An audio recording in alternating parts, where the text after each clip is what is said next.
안녕하십니까.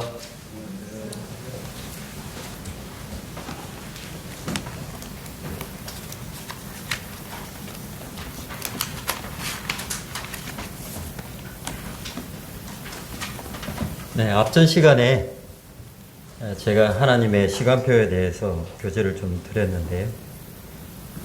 오늘은 이어서 교제를 나누고자 합니다. 칠판을 좀 사용하도록 하겠습니다.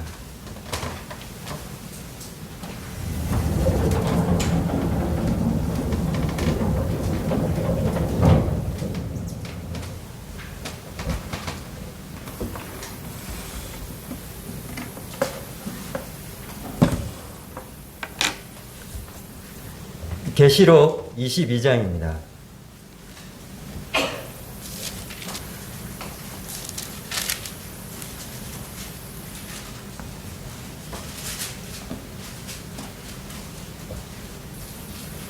요한계시록 22장 13절.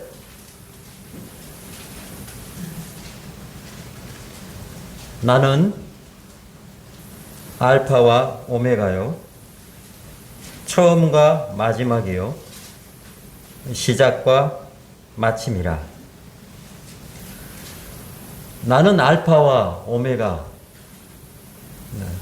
이거는 헬라의 첫 글자가 알파이고요, 마지막 글자가 오메가입니다. 첫 글자는 맨 처음을 이야기하고 있고, 마지막 글자는 최종 끝을 나타내는 말입니다.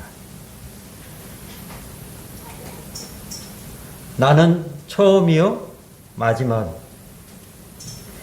또 시작과 마침이라. 이 세상 어느 누가 이와 같이 말할 수 있겠습니까? 내가 시작했노라고, 내가 마치겠노라고 어느 누가 이야기할 수 있습니까? 하나님만이 이와 같이 말씀할 수 있으시며, 창조자이시며 이 세상의 설계자이신 하나님께서 시작이라고 할 수 있고, 또 마칠 수 있는, 마지막이라고 할 수 있는 분이 바로 하나님이십니다. 이 하나님에 대해서 하나님께서 이 세상에 시작하셨고 또 마치는 부분을 좀 이렇게 성경 전체적인 부분을 통해서 교제를 드리고자 합니다. 제가 앞전에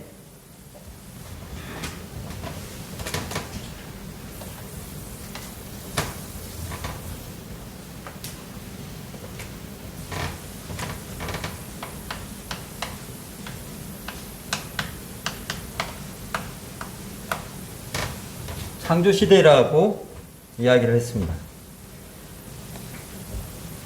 앞전 말씀을 짧게 요약을 좀 드리도록 하겠습니다.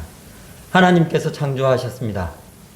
참으로 놀라운 방법으로, 인간의 생각으로는 감히 생각해 볼 수 없는 방법으로 하나님께서 말씀으로 창조하셨습니다.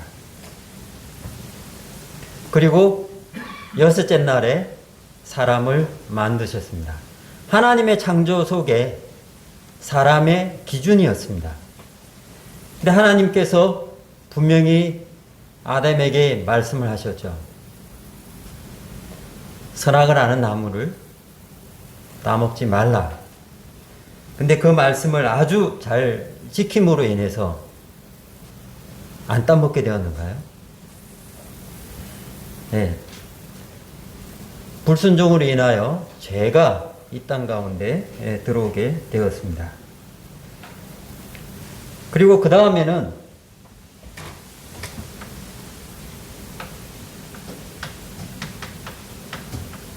노아 시대를 이렇게 볼 수 있는데요. 이 노아 시대 때에는 대표적인 것이, 하나님이 이 사람들을 보게 되었을 때 사람이 생각하는 것이 악하다고 그리고 제가 세상에 가득하다고 이렇게 보셨습니다.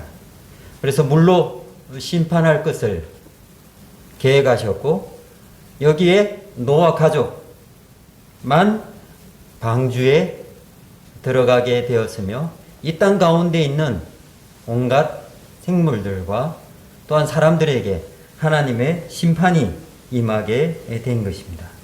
이로 인해서 우리가 살펴볼 수 있는 것은 죄인은 하나님의 심판을 면할 수 없다.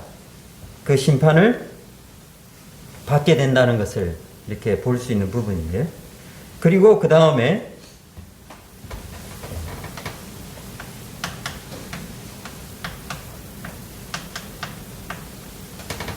족장 시대입니다. 아브라함의 하나님이요, 이삭의 하나님이요, 야곱의 하나님이요. 이렇게 말씀에 나와 있는데요. 아브라함을 불러서 하란을 떠나게 했고 또한 아브라함으로 말미암아 약속을 하셨습니다.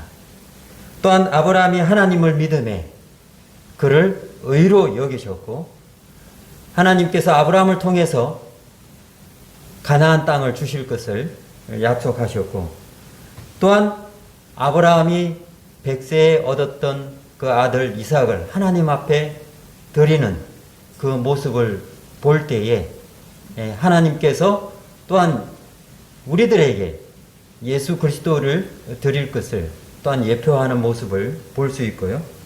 그리고 이 족장 시대 때에 야곱이 12아들을 낳고 요셉이 이제 애굽에 팔려가게 되었던 거죠. 그리고 요셉이 애굽의 총리가 되는 또 모습을 볼 수 있는데 여기에서 볼 수 있는 것은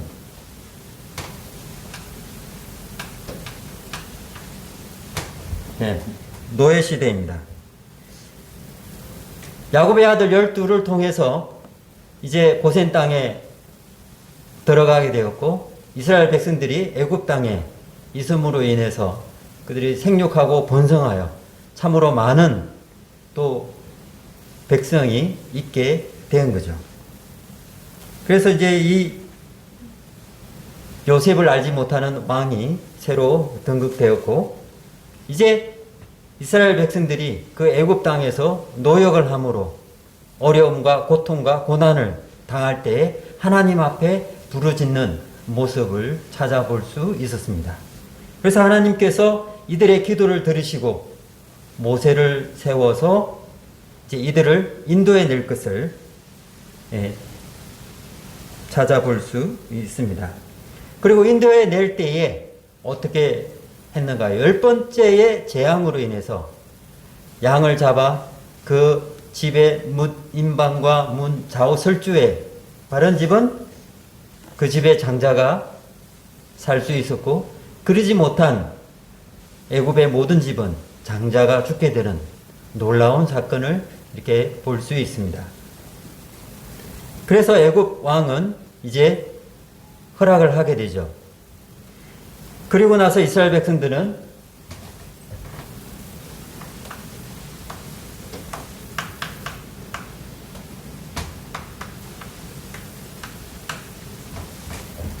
모세 시대, 광야 시대로 들어오게 됩니다.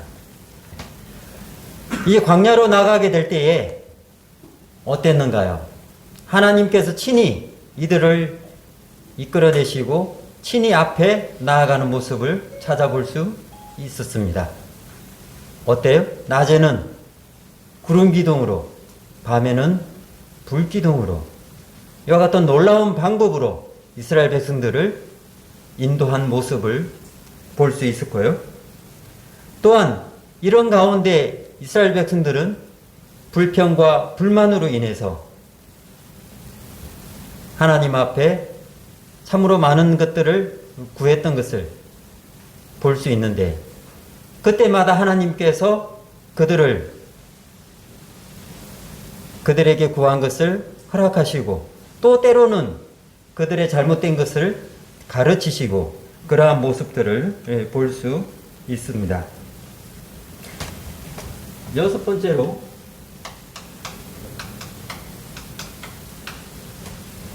사사시대가 이제 들어오게 됩니다. 이스라엘 백성들이 광야 생활을 지나서 하나님께서 예비하신 젖과 꿀이 흐르는 땅, 가나안 땅에 입성을 하게 되죠.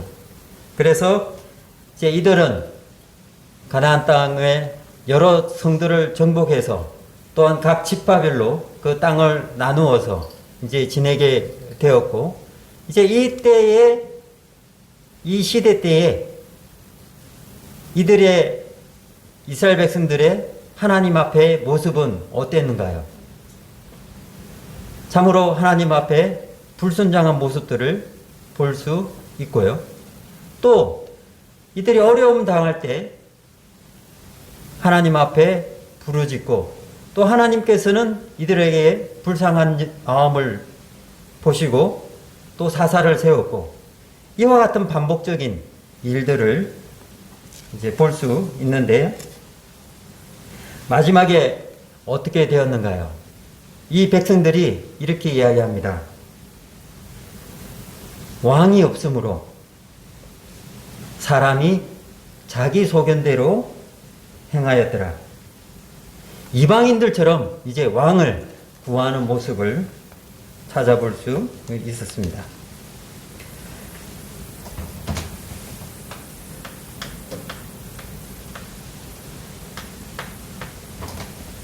네, 드디어 왕정시대, 오늘은 왕정시대부터 교재를 드리고자 합니다. 사무엘상 8장 말씀을 보도록 하겠습니다.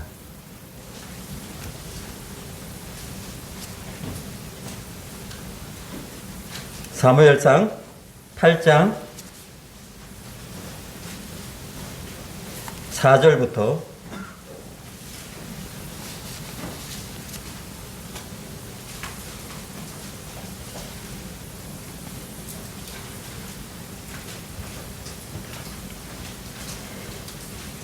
이스라엘 모든 장로가 모여 라마에 있는 사무엘에게 나아가서 그에게 이르되, 보소서, 당신은 늙고 당신의 아들들은 당신의 행위를 따르지 아니하니 모든 나라와 같이 우리에게 왕을 세워 우리를 다스리게 하소서 한지라. 우리에게 왕을 주어 우리를 다스리게 하라 했을 때에 사무엘이 그것을 기뻐하지 아니하여 여호와께 기도하며, 여호와께서 사무엘에게 이르시되, 백성이 내게 한 말을 다 들으라. 이는 그들이 너를 버림이 아니요 나를 버려 자기들의 왕이 되지 못하게 함이니라. 내가 그들을 애굽에서 인도하여 낸 날부터 오늘까지 그들이 모든 행사를 나를 버리고 다른 신들을 섬김같이 내게도 그리하는도다.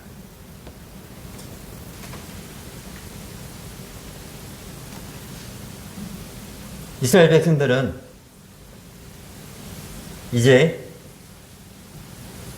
하나님을 신뢰하고 하나님 앞에 엎드리기보다는 이방 나라들처럼 왕을 구하는 모습을 볼 수 있는데요. 이것처럼 하나님께서는 사무엘에게, 사무엘, 너를 버린 게 아니라 나를 버려 자기들의 왕이 되지 못하게 했다고 말하고 있습니다. 초대 왕은 누구인가요? 바로 사울 왕입니다. 사울 왕의 특징은 외모적으로는 성경 말씀에 준수했다고 나와 있습니다. 그러나 사울 왕의 모습을 찾아보게 될 때에 이 나라를 위해서 열심히 했던 사울 왕이지만은 하나님 말씀 앞에 불순종한 모습을 볼 수 있고요. 또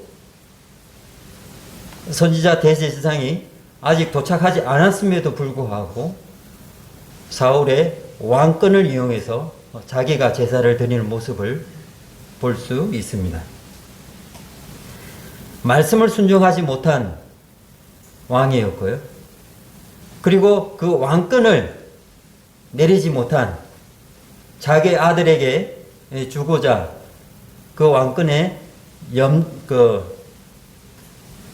유지하기 위해서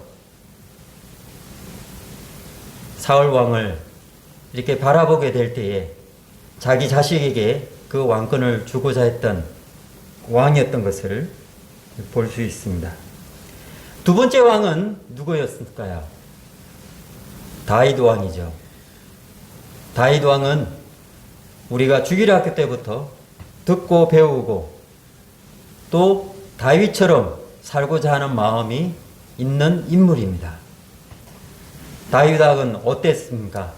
하나님을 사랑했던 왕이었고 하나님 말씀 앞에 순종했던 왕이었으며 또 말씀에는 내 마음에 합한 자라고 말씀에 나와 있는 것처럼 다윗 왕은 하나님을 사랑하고 하나님을 존중하며 그 말씀 앞에 엎드리기를 그리고 어떠한 일이 생겼을 때 자기 자신을 낮추는 그런 모습을 볼 수 있는 왕이었습니다. 이렇게 훌륭했던 왕이었지만 또 한 가지 흠이 있었죠. 참으로 안타깝게도 돌이킬 수 없는 또 죄를 범하게 되었습니다. 우리의 아내 바세바를 탐하게 되었고 그로 인하여 또한 다윗의 그 가족사에게 어려움이 갖게 되었던 모습을 이렇게 볼 수 있습니다. 세 번째 왕은 어떻게 되었습니까? 솔로몬 왕이죠. 이 솔로몬 왕은 놀랍게도 지혜가 가장 많았던 왕이었습니다. 그가 하나님 앞에 구했을 때에 금전적인 것을 원하지 않았고 자기 건강을 원하지 않았으며 온전히 하나님의 백성을 잘 다스릴 수 있게 지혜를 구했던 것입니다. 그래서 하나님께서 지혜뿐만 아니라 부와 명예 이런 것들을 다 허락해 주셨습니다. 또 솔로몬 왕은 다윗 왕이 준비했던 여러 가지 재료들을 가지고 하나님의 성전을 지었던 왕이죠. 이와 같이 하나님 앞에 놀라운 모습으로 섬겼던 왕이었습니다. 그런데 결말이 어떻게 되었는가요? 노년에 참으로 놀라운 역대 왕들 중에 이와 같은 왕이 있었을까 할 정도로 후궁이 천명이었습니다. 그리고 그로 인해서 우상을 섬기게 되고 또한 하나님의 성전에서 우상을 섬기는 말년에 하나님 앞에 온전히 서 있지 못한 모습을 볼 수 있는 왕입니다. 이스라엘의 왕이 나누어지기 전에 온전한 나라였을 때에 이 세 왕을 바라보게 될 때에 볼 수 있는 것은 지금 영적으로 이렇게 찾아볼 수 있는 것은 지금 현 교회 시대 때에 또 타락하는 모습을 볼 수 있습니다. 모임에 왕이 없죠. 교회에 왕은 주님밖에 없습니다. 그런데 성도님들이 오히려 한 왕을 세우려고 하는 것입니다. 그 왕은 자기가 그런 어려운 일을 잘 감당하지 않으려고 한 사람을 세워서 목사를 세워서 그분한테 다 위임하고 자기는 종교 생활을 하기를 원하고 신앙 생활을 하지 않으려고 하는 것입니다. 그래서 성도들은 하나님을 믿는다고 하는 사람들은 오히려 그 사람을 세워서 그로 말미암아 모든 일을 감당하게 하고 그 자들은 뒤에서 바라보고 있는 것을 원하는 것입니다.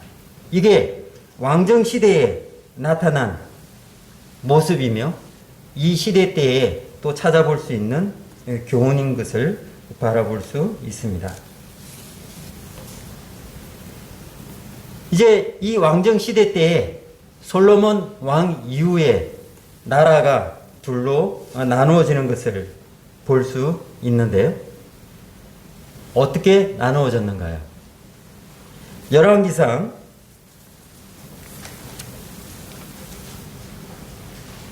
12장입니다.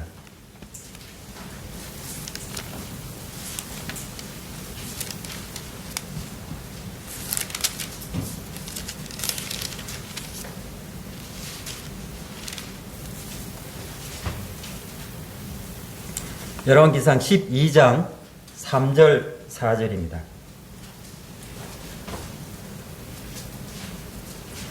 무리가 사람을 보내 그를 불렀더라. 여로보암과 이스라엘의 온 회중이 와서 르호보암에게 말하여 이르되 왕의 아버지가 우리의 멍에를 무겁게 하였으나 왕은 이제 왕의 아버지가 우리에게 시킨 고역과 매우 무거운 명예를 가볍게 하소서. 그리하시면 우리가 왕을 섬기겠나이다. 결과가 어떻게 되었습니까? 르호보암은 나이 많은 자들의 지혜를 듣지 않고 젊은 자들의 지혜를 들음으로 인하여 나라가 둘로 나눠지게 되었는데요. 북왕국 이스라엘, 즉 여로보암을 왕으로 해서 10개 지파가 시작되었습니다. 그리고 남왕국 유다 왕국으로 이제 르호보암 왕이 이 두 지파를 데리고 이제 남왕국이 되었던 거죠. 그래서 유다와 베냐민 지파가 유다 왕국의 남왕국에서 나라를 이끌어갔던 것을 볼 수 있습니다. 이때 년도가 BC 약 950년도쯤 되시는데요. 참으로 마음 아픈 일은 14장 30절에 볼 수 있습니다. 열왕기상 14장 30절.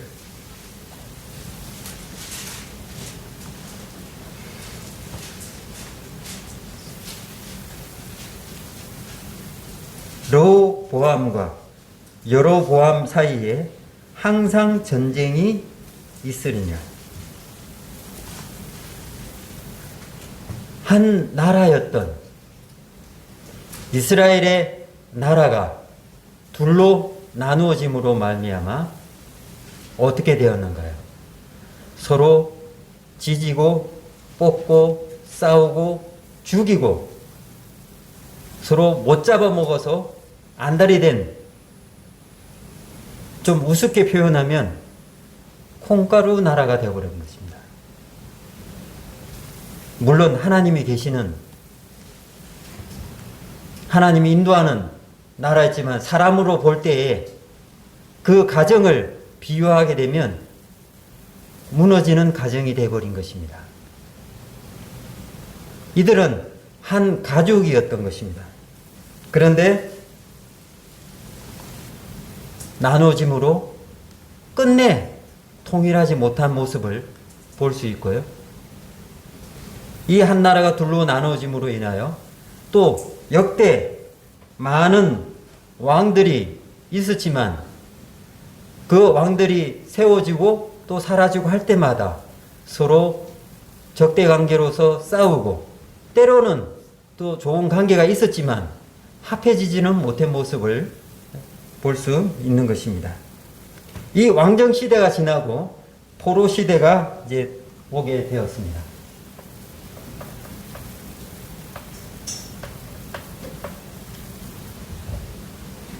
이 포로 시대의 시기가 BC 722년, 약 722년 정도 되는데요. 이 포로 시대에 들어와서는 북이스라엘은 아시리아 제국 아수르 왕에 의해 이제 포로가 되는데요. 여로보암 왕 이후로 마지막 왕 호세아 왕까지 약 208년 동안 북왕국이 있었는데요. 그것도 20번, 20명이 되는 왕이 바뀌면서 통치했던 나라가 되었던 것입니다. 근데 북왕국 나라는 주로 왕들이 어땠는가요? 하나님을 잘 섬겼던 왕들이 세워졌던 나라였습니까? 안 그렇죠. 주로 악한 왕들이 많이 나왔던, 그리고 우상을 많이 섬겼던 왕들이 나왔던 것입니다. 하나님을 찾는 것보다는 우상을 찾았고, 하나님을 섬기기보다는 우상을 섬기면서 살았던 나라가 되어버렸 것입니다. 남유다는 BC 586년 정도 이렇게 있게 되었고요. 바벨론 제국에 의해서 느부갓네살 왕에 의해 포로가 되어 갔습니다. 르호보암 왕으로부터 시작해서 마지막 왕 시드기야까지 약 345년 동안 이렇게 있었고요. 이 남왕국에서도 동일하게 북왕국처럼 20명의 왕이 바뀌면서 나라를 다스렸습니다. 이러면서 남왕국 왕에는 몇몇 왕들에 의해 하나님을 찾았고, 그 말씀 앞에 순종하기도 했었고, 또 종교 개혁이 일어나기도 했던 것입니다. 이와 같이 여러 왕들이 일어나고 또 사라지고, 또 한 나라였던 이스라엘 나라가 두 나라로 나누어지게 되었고, 이로 인하여 이들은 통일이 되지 못하고 각각 포로가 되어 사라지게 된 것입니다. 이제 시간이 지나서 구약의 맨 마지막 이게 나오는데요. 맨 마지막 성경이 말라기스입니다. BC 약 430년경에 이렇게 이루어졌는데요. 이때에 말라기스를 통해서 이스라엘 백성들에 향한 하나님의 사랑을 볼 수 있었고, 그렇지만은 이 백성들이 범죄와 악한, 그리고 하나님을 섬기지 못했던 모습을 또 볼 수 있었으며, 또 하나님의 심판이 있는 것을 볼 수 있습니다. 그러나 이들에게 하나님께서 약속하십니다. 회개하고 하나님 앞에 올바른 관계를 정립한다면 구원의 약속을 하시는 모습을 말라기스를 통해서 이렇게 보여주는데요. 그리고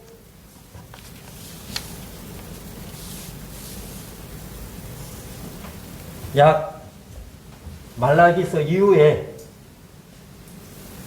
신약 시대에 이르기까지 약 400년간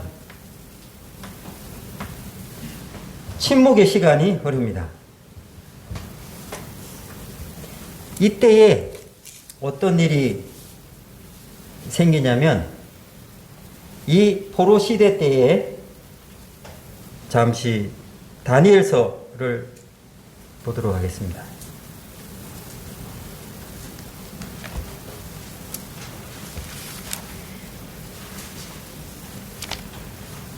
다니엘서 9장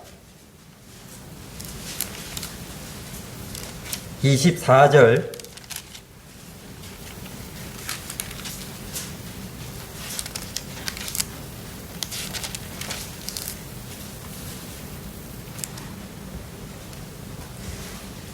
부터 27절까지 읽도록 하겠습니다. 내 백성과 내 거룩한 성을 위하여 이런 이래를 기한으로 정하였나니, 허물이 그치며 죄가 끝나며 죄악이 용서되며 영원한 의가 드러나며 환상과 애언이 응하며 또 지극히 거룩한 이가 기름 부음을 받으리라.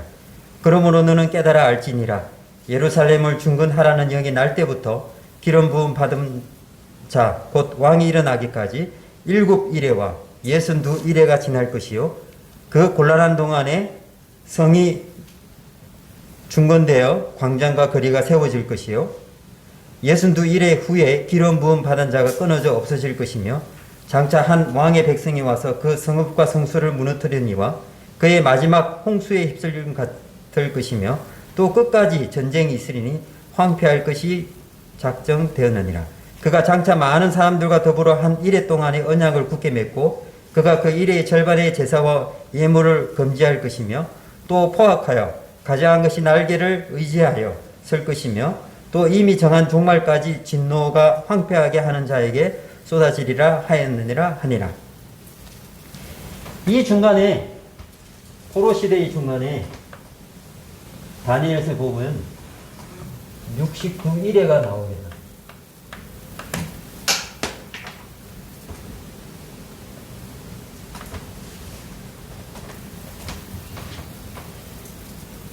네, 69일에가 이렇게 나오는데요. 이 69일에가 주님께서 예루살렘에 입성함으로 인해서 완성이 되고요. 이 주님께서 이 땅 가운데 오심으로 말미암아 이 하나님의 언약의 약속이 이루어지게 되는 것입니다.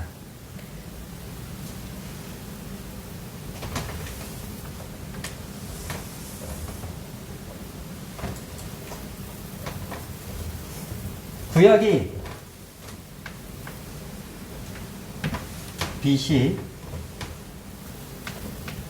신약이 AD입니다. BC는 주님 오시기 전, Before Christ고요. 이제 AD는 주님 오신 후, 안노 도민이라고 해서 AD라고 시작합니다. 이것을 보게 될 때에도 이 세상이 하나님께서 다스리는 시간 속에 있는 것을 볼 수 있는데요. 우리나라는 어떻게 이야기할 때 단기 몇천 년이라고 이렇게 표현하죠. 그러나 근본적으로 여기 계신 분들이 잘 아시겠지만은 지금 AD 몇 년이라고 이렇게 주로 이렇게 이야기합니다. 이것처럼 이 생활 가운데에서도 우리가 잘 느끼지 못하지만은 성경에 나타난 그 근거로 인해서 이 세상은 움직이게 있고 또 우리 생활 가운데 가까이 접해 있는 것을 확인해 볼 수 있습니다. 주님께서 이 땅 가운데 오시고 그리고 약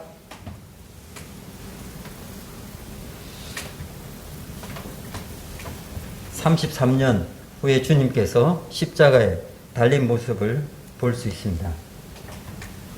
이 시대 이후에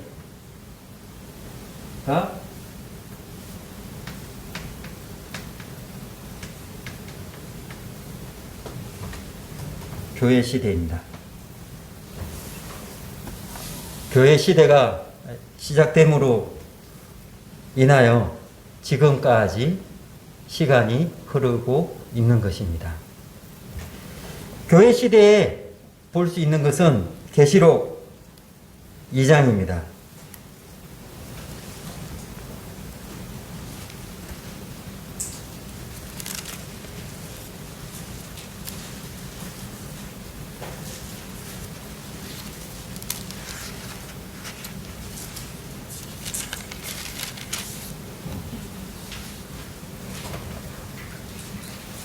계시록 2장의 1절부터 시작해서 7교회가 나오는데요. 다 읽지는 않고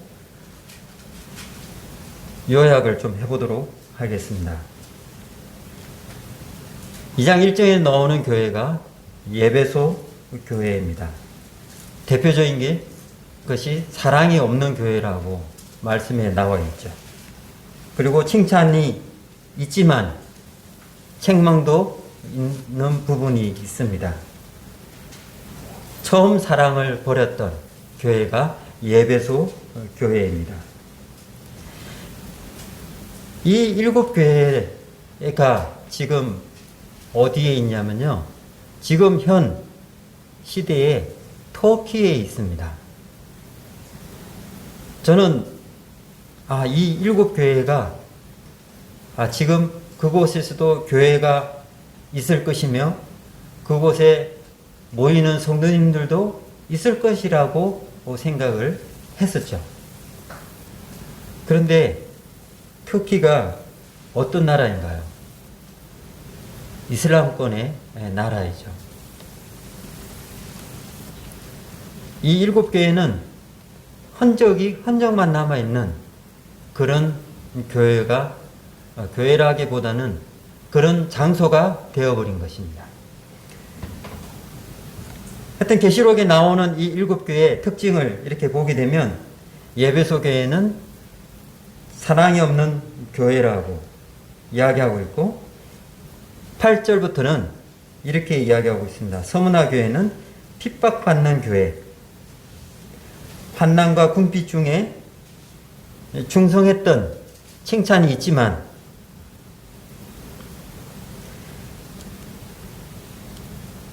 책망은 없는 교회입니다.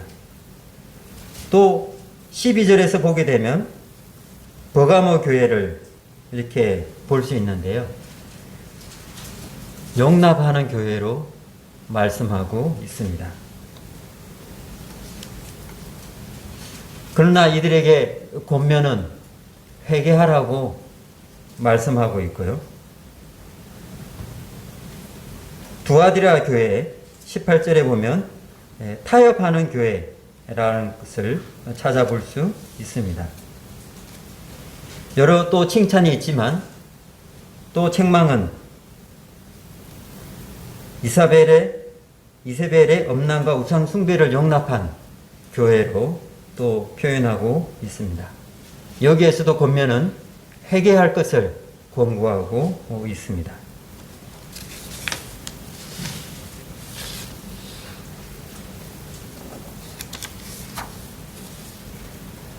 또 3장 1절부터는 사도교회로 이렇게 말씀에 나와 있는데요.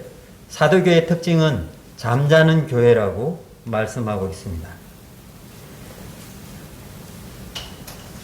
칭찬도 있지만은 책망은 살아있다는 이름은 가졌으나 실상은 죽은 자로다. 온전한 행위가 없다라고 말씀하고 있습니다. 또 7절부터는 빌라델비아 교회를 말씀하고 있는데 좋은 기회를 맞은 교회로 표현하고 있습니다. 내가 가진 것을 굳게 잡을 것을 또 말씀하고 있습니다. 3장 14절부터는 라오디게아 교회 또 자만하는 교회로 이렇게 볼 수 있습니다. 칭찬이 없는 교회입니다. 책망은 미지근한 신앙생활, 부족을 모르는 영적인 자만이 있는 교회로 말씀하고 있습니다. 이와 같이 7교회를 통해서 지금 저희들에게 주는 교훈이 있습니다. 이와 같은 7교회가 지금 현 시대의 교회에 동일하게 적용이 되고 있다는 것입니다. 사랑이 없기도 하고요. 또 핍박을 받지만 그 핍박을 잘 이겨내기도 하지만 또 이겨내지 못해서 그쪽으로 치우쳐 버리는 그런 모습을 볼 수 있고 또 여러 가지 일들을 용납해 버리는 그 사람을 보아서 그 일을 용납함으로 하나님의 진리를 거스리게 되는 이런 모습들도 교회를 통해서 찾을 수 있는 것입니다. 또 타협을 하는 여러 가지 일들이 많이 있죠. 지금 시대에 참으로 타협이 많이 이루어지는 사람 중심이 되는 그런 모습들을 많이 볼 수 있습니다. 그리고 또 잠자고 있는 영적인 부흥이 이루어져야 할 이 시기에 오히려 잠을 자게 되는, 지금 저희 나라가 코로나로 인해서 약 2년 동안 모이지 못하는 그런 시간들이 있었습니다. 그때 저희들은 잠시 졸고 있지 않았습니까?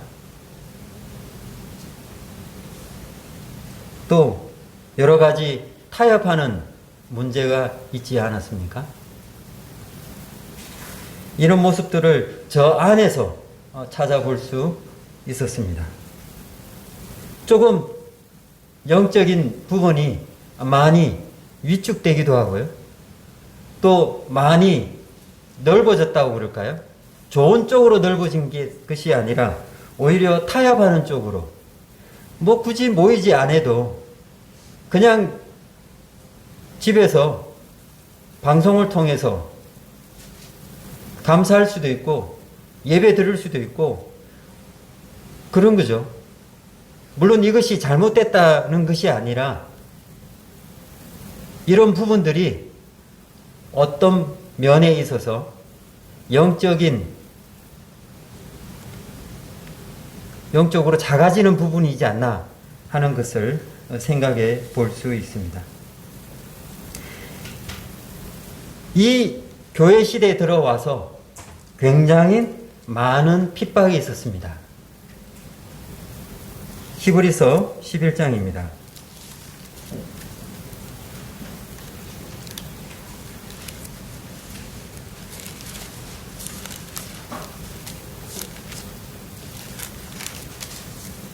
(11장) 35절.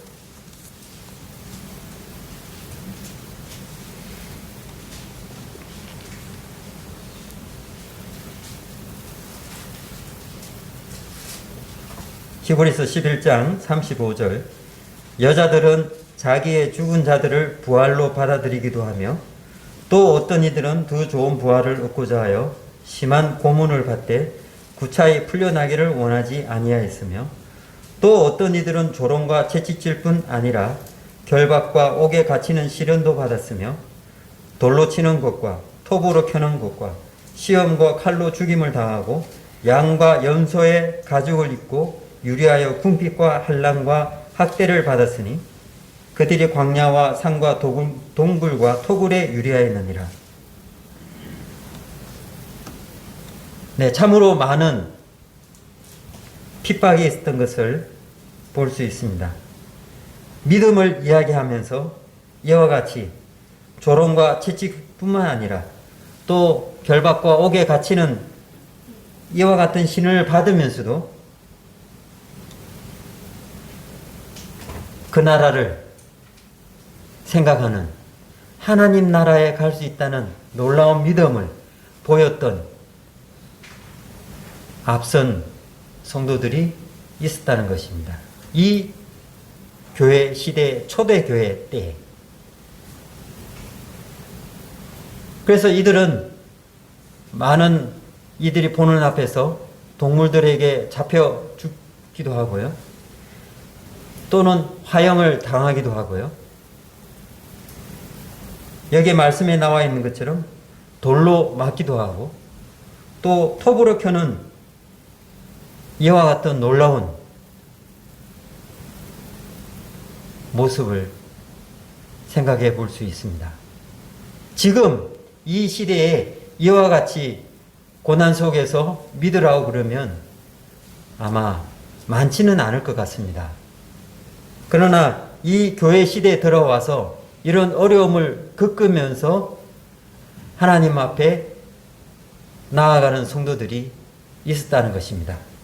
그리고 이들로 인하여 지금까지 하나님의 복음이 또 계속 전파되고 있다는 사실입니다.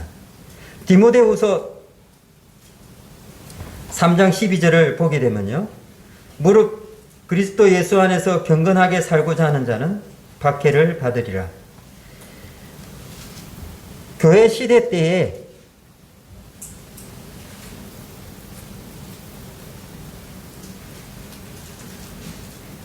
한 중반 되기 전인가요?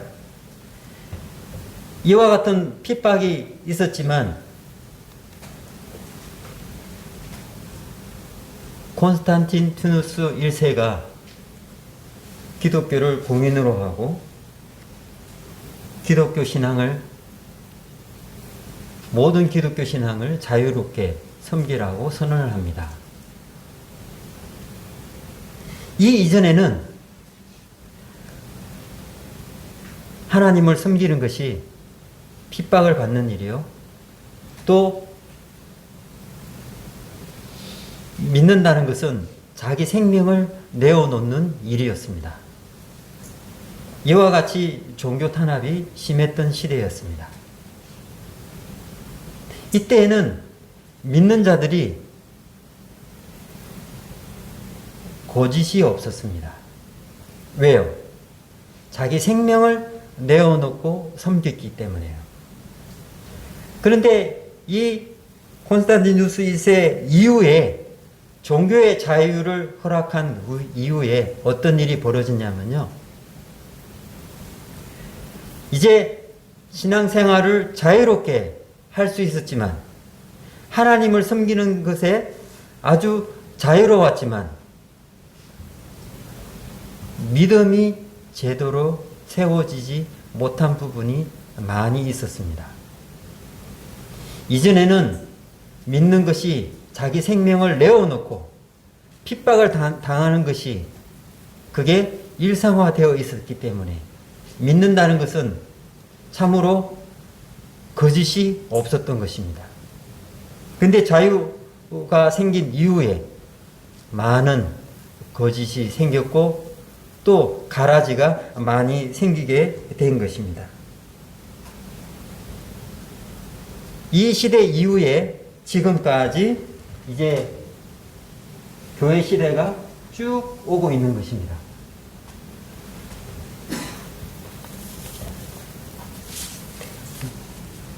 이제 이 시대가 끝나면 어떻게 될까요? 이제 성도들은 휴거합니다.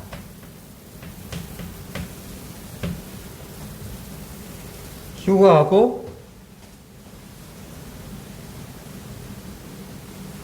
7년 69일이라고 아까 말씀을 드렸는데 한 일회가 이제 이루어지게 됩니다. 3년 반, 3년 반. 이래서 계시록에 나타난 금납발, 그리고 금대접, 이로 인해서 7대접, 그리고 이금납팔, 7봉인이 풀려서 이와 같은 여러 가지 고난들을 이 3년 반, 3년 반을 통해서 이루어지게 되고요. 그리고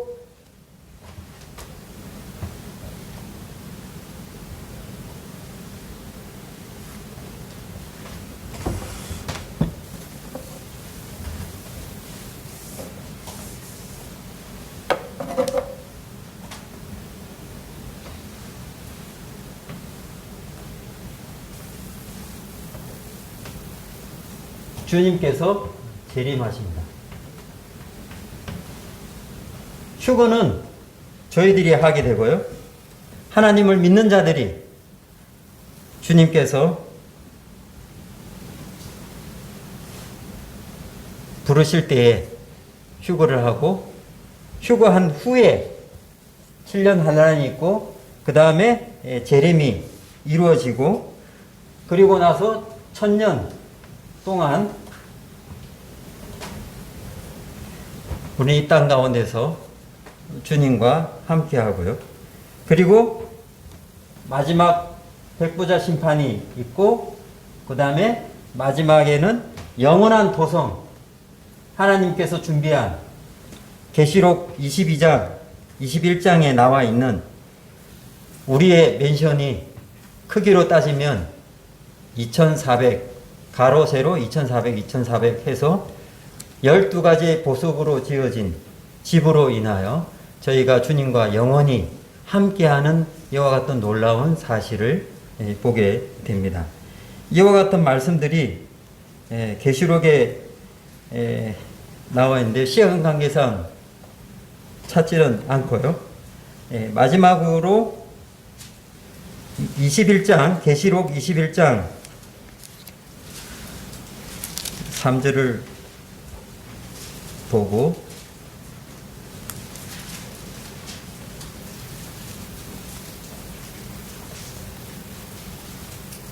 줄이도록 하겠습니다.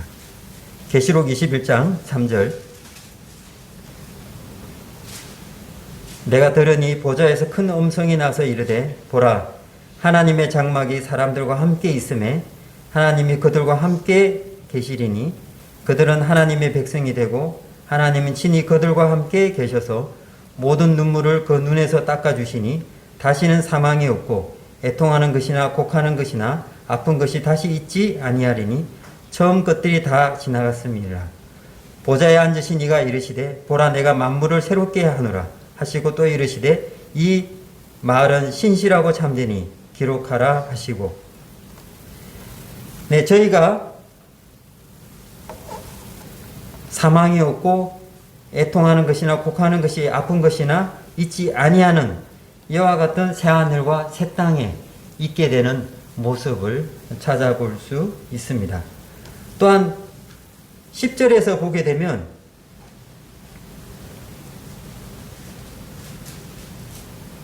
후반절에 보면요. 거룩한 성 예루살렘을 보이니 하나님의 영광이 있어 그 성이 빛이 지극히 귀한 보석 같고 벽옥과 수종같이 맑더라. 16절 그 성은 네모가 반듯하여 길이와 넓이와 같은지라 그 갈대로 그 성을 청량하니 12,000 스타디온이요 길이와 넓이와 높이가 같더라. 그 성을 청량함에 140 규빗이니 사람의 청량 곧 천사의 청량이라. 그 성곽은 벽옥으로 쌓였고 그 성은 정금인데 맑은 유리 같더라. 이와 같이 12개의 보석으로 하나님께서 거룩한 성을 지었던 모습들을 볼 수 있습니다.